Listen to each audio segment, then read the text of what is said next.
President and CEO of Walsh College. We are proud to collaborate with INSOFE to offer the International Tech MBA, and it is my pleasure to welcome INSOFE students to Walsh. In 1922, Mervyn B. Walsh founded the Walsh Institute as an accounting school. Before starting his school, Mr. Walsh spent many years working as an accountant for American inventor and businessman Thomas Edison. The first class of the Walsh Institute had 23 students, including 5 women, and was held in the building that is now the Detroit Opera House. By 1928, enrollment had grown to 286 students. Walsh persisted through the Great Depression, several wars, and by 1970 had transitioned to a degree-granting upper division college in Troy, Michigan.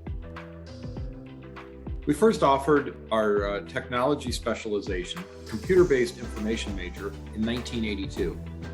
In 1998, we launched our MBA program and offered our first online class.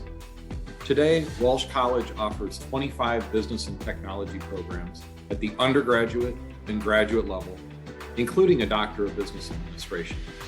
Our technology programs have received national recognition, and the Walsh MBA has been internationally ranked by CEO Magazine for 3 years in a row. In the fall of 2021, we introduced connected classrooms, which use state-of-the-art technology to let faculty, in-person and remote students interact in real time in shared class settings. We also welcomed our first class of INSOFE students to our campus in Troy, Michigan.